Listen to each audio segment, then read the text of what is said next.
Hello student, कैसे हैं आप सब। आपका स्वागत करता हूं मेरे यूट्यूब चैनल कंसेप्शनल लर्निंग में।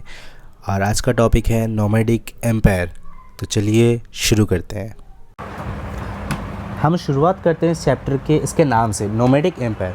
तो नोमैडिक एम्पायर का मतलब होता है ऐसा एम्पायर यानी ऐसा साम्राज्य जो नोमैडिक यानी वो लोग जो एक जगह से दूसरी जगह अपने जानवरों को या अपने चरवाहों के साथ एक जगह से दूसरी जगह जाया आया करते थे, उनको नोमैडिक कहा जाता है, जैसा कि हम इस इमेज में देख सकते हैं। तो हम लोग क्या जानते हैं कि जो मंगोल्स थे वो सेंट्रल एशिया में रहते थे और इन्होंने ट्रांस कॉन्टिनेंटल एम्पायर बनाया। ट्रांस कॉन्टिनेंटल का मतलब होता है कि एशिया महाद्वीप में ही ये लोग पूरे इलाके में कब्जा कर चुके थे। यानी ये लोग सेंट्रल एशिया से लेकर यूरोप और ईस्ट की तरफ में देखा जाए तो चाइना जितने इलाके तक इन्होंने अपना पूरा एम्पायर को फैला लिया था। फिर बात करते हैं जिंगिस खान के बारे में। तो जिंगिस खान इतिहास में फेमस इसीलिए है, या इतिहास में जिंगिस खान को जाना इसलिए जाता है क्योंकि इसने एक बहुत ही फेयरफुल मिलिट्री मशीन तैयार की थी और इसका जो तरीका था लोगों के ऊपर गवर्नेंस या शासन करने का वो बहुत ही ज़्यादा भयानक था, जिससे कि लोग इसके नाम से ही डरते थे। अगर हम सिंपल भाषा में कहना चाहें कि नोमैडिक एम्पायर क्या है, तो ये बोल सकते हैं कि nomadic empire can be said to be an imperial formation constructed by the nomadic group under the leadership of Genghis Khan, जो कि 13 और 14 सेंचुरीज की बात है। समझ गए आप सब। चलिए आगे बढ़ते हैं। अब बात हो रहा है सोर्सेज के बारे में। तो सोर्सेज यानी किन चीज़ों से हमें पता चलता है कि ये जिंगिस खान या ये मंगोलियन या ट्राइबल्स लोग क्या हुआ करते थे, नोमैड्स क्या थे। देखिए, the steppe dweller themselves usually produce no literature. यानी ये स्टीपी ड्वेलर्स क्या करते थे, कोई भी लिटरेचर यानी इनके पास कुछ भी लिखे हुए दस्तावेज नहीं मिले हैं। तो जो भी हमारा नॉलेज है इन नोमैडिक सोसाइटीज़ के बारे में वो हमें कहाँ से मिलता है, क्रॉनिकल्स यानी पुराने लिखे हुए ग्रंथ, या जो ट्रैवलॉग्स यानी कोई भी लोग जो वहाँ से आया जाया करते थे या एक जगह से दूसरी जगह ट्रैवल किया करते थे, उन्हीं चीज़ों से हम लोग इन नोमैडिक लोगों के लाइफ के बारे में जान सकते हैं। इनके खुद के द्वारा लिखी गई कोई भी चीज़ नहीं है।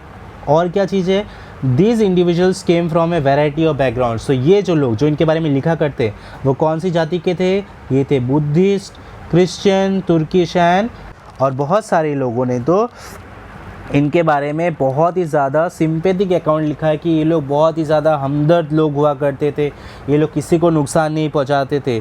लेकिन ऐसा नहीं था। जिंगिस खान जितने भी दूर तक गया, जितने भी इलाके उसने कब्ज़ा किए हैं, उसमें उसने बहुत ज़्यादा खून खराबा किया। लेकिन इसके पीछे एक कारण था, वो हम आगे जानेंगे। तो देखिए हमारा अगला टॉपिक क्या है कि the most outstanding sources of Mongols are Igor de Rachewiltz, जिन्होंने the secret history of Mongol ये किताब लिखी है।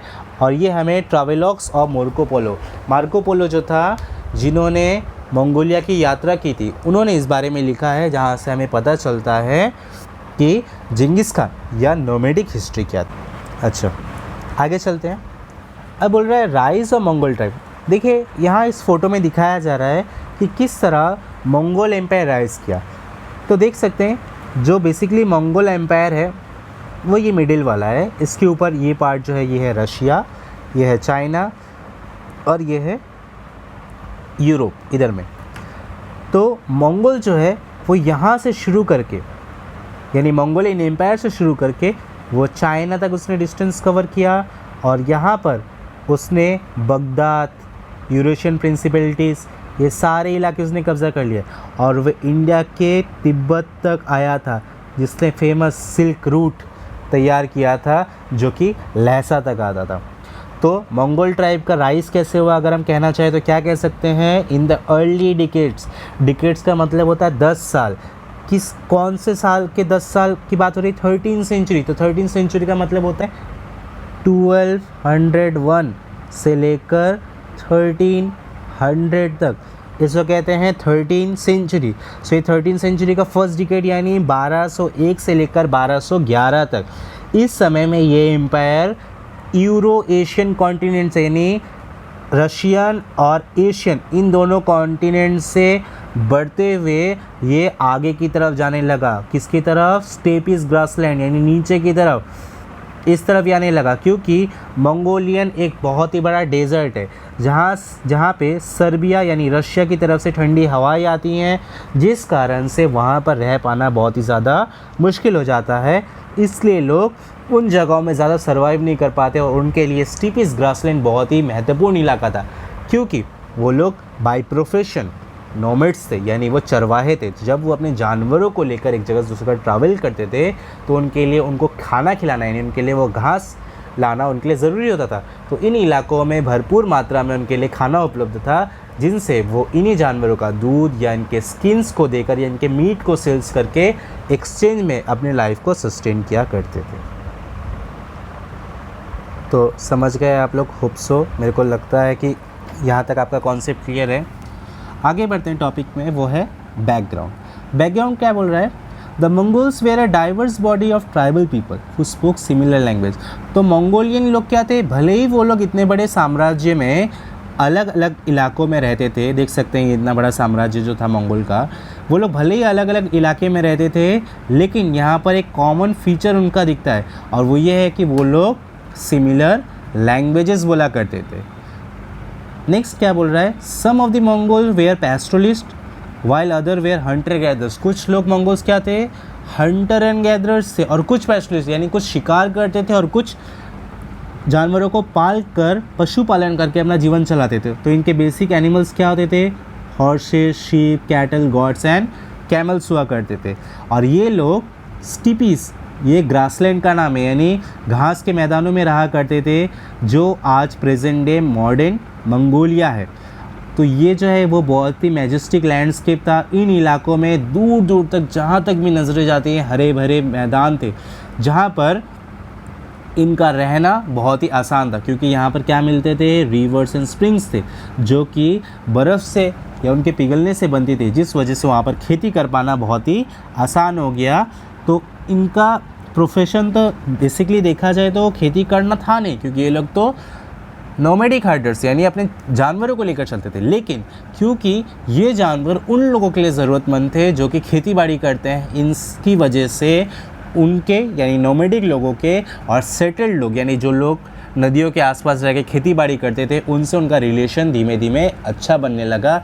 और यहीं से जिंगिस खान एक बहुत ही बड़ी मात्रा में टैक्स लेता था, जिस टैक्स के बदले में वो उनको प्रोटेक्शन प्रोवाइड करता था। समझ गए आप लोग? So these groups were constantly engage in war with each other. Mongol society was a patriarchal in nature. So basically क्या बोल रहे हैं यहाँ पर? ये जो ग्रुप थे वो क्या करते थे? कंटिन्यूसली वॉर करते थे। तो देखिए यहाँ पर आप नीचे इमेज में देख सकते हैं कि ये लोग अपने जानवरों को लेकर एक जगह से दूसरी जगह ट्रैवल किया करते थे।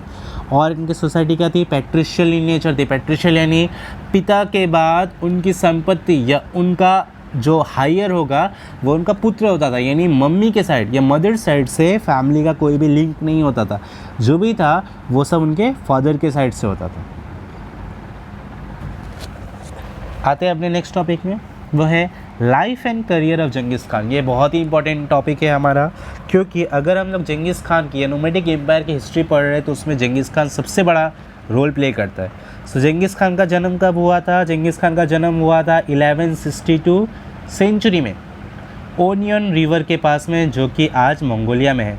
और इनका ओरिजिनल नाम था तेमुजिन, जो कि येसुगी इनके पिता का नाम था, और ये क्यात क्लैन से बिलोंग करते थे। लेकिन उनके पिता को किडनैप करके उनका मर्डर कर दिया गया था, जिस वजह से उनकी मम्मी ने उन्हें पाला पोसा और उनके जो ब्लड ब्रदर्स थे उनको भी उन्होंने बड़ा किया, जिसके साथ में बाद में जाकर जिंगिस खान ने अपनी आर्मी को बनाया और जिसने पूरे मंगोलिया, ये पूरे एशियन कॉन्टिनेंट में रूल करने में उनकी मदद की।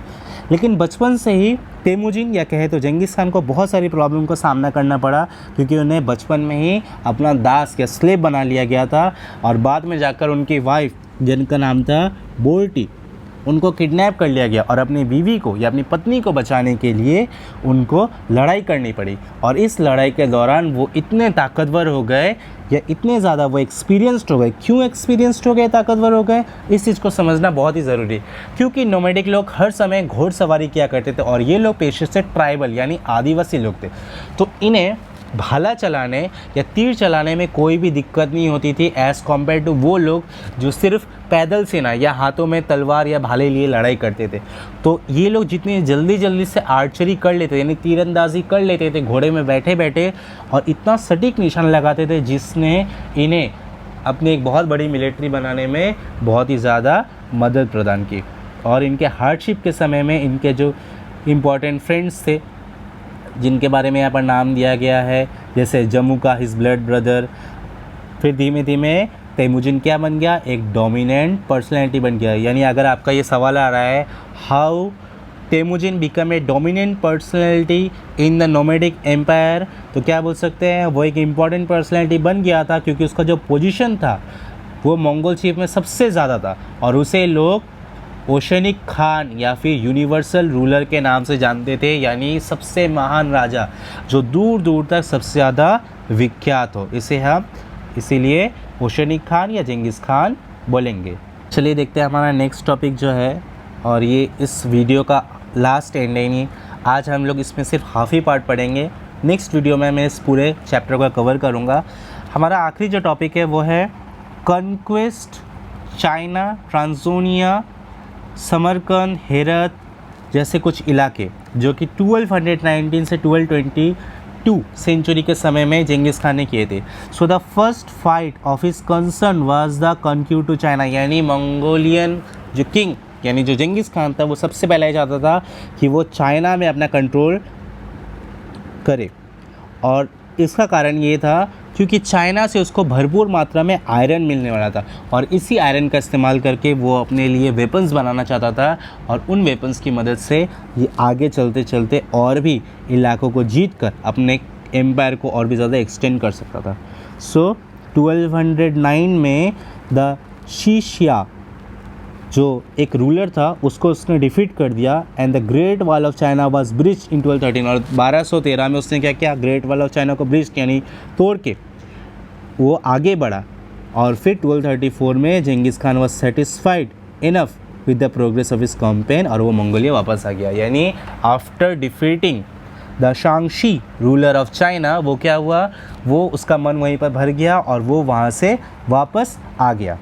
वापस आने के बाद क्या हुआ, सुल्तान मोहम्मद द रूलर ऑफ ख्वाज़ारम उसने क्या किया, मंगोल जो इन्वेशंस था इससे वो बहुत ज़्यादा परेशान हो गया था, इसलिए उसने क्या किया, अपने जो इलाके या आसपास के जो नेबरिंग इलाके like Otrar, Bukhara, Samarkand, Gurganj, Merv, Nishapur and Herat, उसको क्या किया, उसने मंगोल फोर्सेस को उसने सरेंडर कर दिया।